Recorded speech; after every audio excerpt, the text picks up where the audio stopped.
இன்னைக்கு நம்ம பிப்ளியா file princess episode 9 தான் பார்க்க போகிறோம். போன எபிசோடில் எப்படி முடிச்சிருப்பாங்க, இந்த மாதிரி அந்த ஹண்ட் ஃபெஸ்டிவல் நல்லபடியாக முடிஞ்சிருக்கும். எல்லாருமே கிளம்பியிருப்பாங்க. நம்ம ஹீரோ ஹீரோயினி கூட திருப்பி பேலஸ்க்கே வந்திருக்காங்க. அது மாதிரி தான் அங்கே உட்காந்துட்டு நம்ம எலியானா புக்கு படிச்சிட்டு இருக்கா. அப்போ பார்த்தா ஒரு கார்டு வந்து கூப்பிட்றாரு.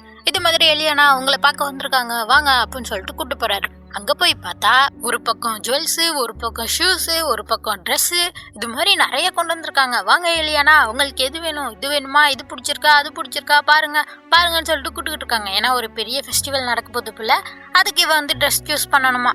அதுக்காக தான் வந்துட்டு எது பிடிச்சிருக்குன்னு சொல்லிட்டு காட்டிகிட்டு இருக்கா. இவளுக்கு ஒரே குழப்பமா இருக்கு, எது பிடிச்சிருக்குன்னே தெரியலையே அப்படின்னு சொல்லிட்டு குறுகுறுன்னு பார்த்துட்டு இருக்கா. இதில் வேற ட்ரெஸ்ஸுக்கு ஐடியாலாம் கொடுக்குறா. இது மாதிரி பண்ணலாம் நீங்கள், அது மாதிரி பண்ணலாம் நீங்கன்னு சொல்லிட்டு அவங்களும் வந்து பார்த்துட்டு இருக்காங்க. அப்படியா அப்படின்னு சொல்லிட்டு அதை கேட்டுட்டு இந்த ஜுவல்லரி கம்பெனிக்காரங்க வந்துட்டு கேட்குறாங்க, எங்களுக்கும் ஐடியா கொடுங்கன்னு கேட்டுக்கிட்டு இருக்காங்க. இப்படி எல்லாருமே சுற்றி பேசிக்கிட்டு இருக்கப்ப மெய்டெலாம் வந்து ட்ரெஸ் தூக்கி காட்டிக்கிட்டு இருக்கப்ப அங்கே உள்ளே வர்றது குயின்னு. அவங்க வந்தோடனே எல்லாருமே அமைதியாயிடுறாங்க. இவங்க தான் கிறிஸோட அம்மா. அவங்க உள்ளே வந்தோடனே எந்த வார்த்தையும் பேசலை. அங்கே இருக்க அந்த ட்ரெஸ் எடுங்க, அந்த நெக்லஸ் எடுங்க, இதை எடுங்க, அவ்வளோதான். டக்குன்னு எலியானாக்கு சூப்பரான ஒரு ட்ரெஸ்ஸை எடுத்து கொடுத்துட்டாங்க. இவங்கள மாதிரி ஒரு பர்ஃபெக்டான குயினா நான் எப்போ தான் மாற போறனோ அப்படிங்கிற மாதிரி எலியானாவும் பார்த்துக்கிட்டு இருக்கா. அப்புறம் எல்லாருமே அங்கேருந்து கிளம்பிடுறாங்களா. அதுக்கடுத்து நம்ம குயின் வந்து ரொம்ப ஸ்ட்ரிக்டாக தான் இருக்காங்க. நம்ம எலியானாட்டையும் சொல்கிறாங்க, இது மாதிரி நீ அடுத்த க்ரௌன் பிரின்சஸாக ஆக போகிற, அதுக்கு நீ வந்து எப்போதுமே தயாராக இருக்கணும்ல. நீ எப்போ பார்த்தாலும் இந்த கிறிஸ் இருக்கான அவனோட பாதுகாப்புலேயே இருக்க, புக்கு படிச்சுக்கிட்டே இருக்க, இப்படியே இருந்தால் நீ ஒரு பிரச்சனையில் போய் மாட்டிக்கிட்டேன்னு வையா, அதுலேருந்து உன்னால் தப்பிக்க கூட முடியாது அப்படிங்கிற மாதிரிலாம் அட்வைஸ் பண்ணுறாங்க. இதில் என்ன சொல்கிறாங்கன்னா, இப்போ எங்கள் ராயல் குடும்பத்தில் வரேன்னா நீ வந்து மனுஷங்களை புரிஞ்சிக்கிற தன்மை கொண்டு இருக்கணும். அவங்க பேசுறதுல என்ன உண்மை இருக்கு, அவங்க உண்மையா என்னத்தை யோசிக்கிறாங்க அப்படிங்கிற மாதிரிலாம் நீ தெளிவாக புரிஞ்சுக்கணும் அப்படிங்கிற மாதிரிலாம் நிறைய அட்வைஸ் கொடுக்குறாங்க. அதே மாதிரி பண்ணுறேன் குயின் அப்படிங்கிற மாதிரிலாம் சொல்கிறப்ப இவங்க சொல்கிறாங்க, நான் தனியாக இருக்கிறப்பெல்லாம் நம்ம எப்படி கூப்பிட்டுக்கணும்னு அவன்கிட்ட சொன்னேன் அப்படிங்கிற மாதிரி சொல்கிறப்ப ஆமாம் அம்மா அப்படிங்கிற மாதிரி சொல்கிறா. இது மாதிரி அம்மான்னு சொல்லி கூப்பிட சொல்லியிருக்காங்க. இவங்களுக்கு எலியானாவை பிடிக்கும் போல, ஆனால் கொஞ்சம் ஸ்ட்ரிக்டாக இருக்காங்க. என்ன சொல்கிறாங்கன்னா, வந்துட்டு நான் ஒரு முக்கியமான விஷயம் தான் பேச வந்தேன் எலியானா அப்படின்னு சொல்லிட்டு சொல்ல ஆரம்பிக்கிறாங்க. இது மாதிரி 15 வருஷத்துக்கு முன்னாடி நம்ம நாட்டில் பிளேக்னு ஒரு நோய் வந்துச்சு. அதனால தான் உங்கள் அம்மாவும் இறந்து போனாங்க. அதே நோய் என்னையும் தாக்குச்சு. அதனால என்னை குவாரண்டைன் பண்ணியிருந்தாங்க. இந்த பேலஸ்லேருந்து நான் தள்ளி தான் வைக்கப்பட்டிருந்தேன். அப்போ வந்து எனக்கு கல்யாணம் ஆனதும் கிறிஸ் பிறக்கத்துக்குமே கொஞ்ச நாட்களே மட்டுமே இருந்துச்சு. அதை பற்றிலாம் சுற்றி இருக்கவங்க நிறைய பேசிக்கிட்டு இருந்தாங்க. நான் வந்துட்டு என்ன சொல்ல வரேன்னு புரியுதா அப்படிங்கிற மாதிரி இந்த அம்மா சொல்கிறாங்க. இது எல்லாத்தையும் சொல்லிட்டு அப்போ தான் நம்ம ஹீரோயினையும் பார்த்துக்கிட்டு இருக்கா. அப்போ ஒரு பிரச்சனை போயிட்டு இருந்துச்சான். இப்போ அடுத்து வந்து அரசருக்கு அப்புறம் அவரோட இடத்துக்கு வர்றது அவரோட வாரிசு கிறிஸா தானே இருப்பான். ஆனால் அரசருக்கு ஒரு தம்பி இருந்தாராம், அதுதான் தியோடோரு. இப்போ அங்கிள்னு சொல்லிட்டு இருக்கோம்ல, அவர் அந்த பொசிஷனுக்கு வரேன்னு சொன்னா அவருக்கு அந்த பதவியில இடம் இருக்கான். இப்போ வந்து சில பேர் வந்து தியோடோரை வந்து ஆதரிச்சாங்க, சில பேர் நம்ம பிரின்ஸ் கிறிஸா ஆதரிச்சாங்க. இது மாதிரி 2 பக்கமா இருந்தாங்க அங்க இருக்கவங்க எல்லாருமே. அது ஒரு பிரச்சனை போயிட்டு இருந்துச்சான். அதை பத்திலாம் சொல்லிட்டு இருக்காங்க.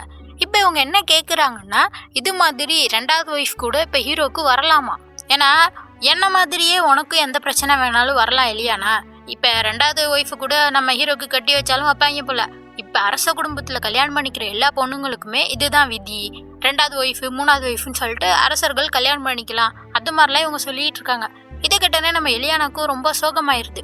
அவங்க வந்து கேட்குறாங்க, இது மாதிரி நீ எப்போதுமே பிரின்ஸ் கூட பக்கத்துலேயே நீ நிற்பியா, அதுக்கு நீ உறுதியாக இருக்கியா அப்படிங்கிற மாதிரிலாம் இவள்கிட்ட கேட்டுட்டு இருக்காங்க. இதெல்லாம் கேட்டோன்னே இவளுக்கு ரொம்ப கவலையாயிருது. அடுத்த சீனில் பார்த்தா நம்ம எலியானாவும் பிரின்ஸும் ஒரு பார்ட்டிக்கு தான் வந்திருக்காங்க. அங்கே ஒரு குட்டி பொண்ணு வந்து சொல்லிட்டு இருக்கா, இது மாதிரி கிறிஸ் நீங்கள் வந்து ஒரு கிஃப்ட் எங்கள் அக்கா கொடுத்தீங்கல்ல, அதை இன்னும் அவள் பத்திரமா வச்சிருக்கா தரமா அப்படிங்கிற மாதிரிலாம் சொல்லிட்டு இருக்கா. அந்த அக்கா யாருன்னா, சின்ன பிள்ளையில நம்ம ஹீரோவும் அந்த பொண்ணும் ஃப்ரெண்டாக இருந்திருக்காங்க. அப்போ கிஃப்ட் கொடுத்துருக்காங்க. அதுக்கப்புறம் அந்த பொண்ணு கொஞ்சம் வளர்ந்ததுக்கப்புறம் அவளை கல்யாணமும் பண்ணி கொடுத்துட்டாங்களாம். அதெல்லாம் வந்து எலியானா யோசிச்சு பார்த்துட்டு இருக்கா. அதான் வந்து ஹீரோ சொல்லிக்கிட்டு இருக்கான், ரொம்ப சந்தோஷம் அவன் என்ன வச்சிருக்கான்னு சொல்லிட்டு.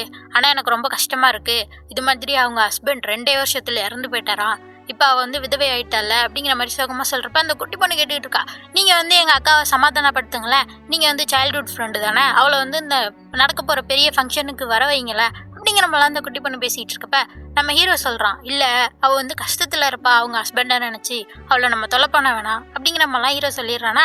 அதோட என்ன சொல்கிறான்னா, இப்படி ஒரு அறிவாளியான பொண்ணு வந்து கிளானுக்கு ஒய்ஃப் ஆக போகிறத நினச்சா எனக்கு ரொம்ப சந்தோஷமாக இருக்குது அப்படிங்கிற மாதிரி சொல்கிறான்.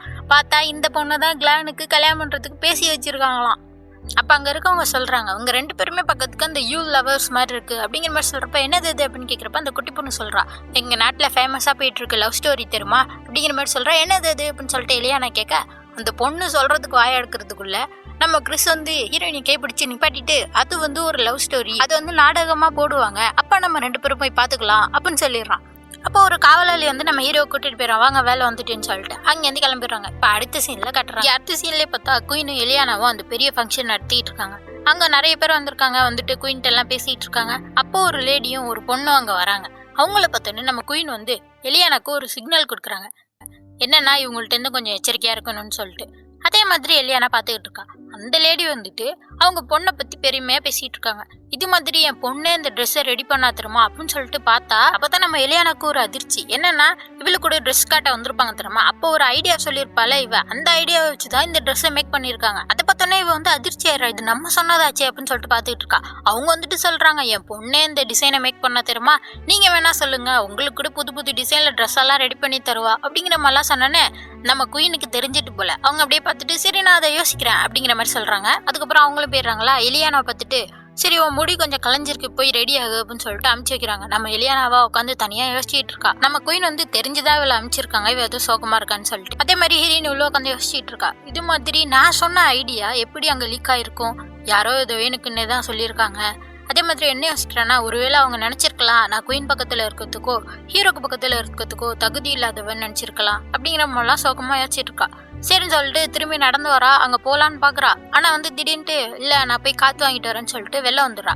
அங்க நின்று யோசிச்சுட்டு இருக்கா. அப்ப பார்த்தா ஹீரோ பேசுற சவுண்ட் கேக்குது. என்னன்னு சொல்லிட்டு பார்த்தா அங்க நம்ம ஹீரோ வந்து ஒரு லேடி நைட் கூட பேசிட்டு இருக்கா. அவங்க ஒரு லெட்டர் கொடுக்குறாங்க. இது அவங்கள்ட்ட மிரேல் கொடுக்க சொன்னாங்க அப்படின்னு சொல்லிட்டு. மிரேல் யாருன்னா நம்ம கூட சொல்லியிருந்தோம்ல, ஹீரோக்கு ஒரு சைல்ட்ஹுட் ஃப்ரெண்ட் இருந்தா, அவ கொஞ்சம் வளர்ந்தோடனே கல்யாணம் பண்ணி கொடுத்துட்டாங்க, அவங்க ஹஸ்பண்ட் கூட இறந்து போயிட்டாங்கன்னு சொல்லிட்டு அவ தான் இப்போ வந்து ஹீரோக்கு லெட்டர் அனுப்பிச்சிருக்கலாம். அதை தான் ஹீரோ வாங்கியிருக்கான். இதை பார்த்தோன்னே நம்ம ஹீரோயினுக்கு ஒரு மாதிரி ஆயிருது. நம்ம ஹீரோயினி சோகமாயிடுறா. அதோட இந்த எபிசோட் முடியுது. அடுத்த எபிசோட் அடுத்த வியாழக்கிழமை வந்துடும். அதுக்கு மறக்காம சேனலை சப்ஸ்கிரைப் பண்ணிக்கோங்க. பை.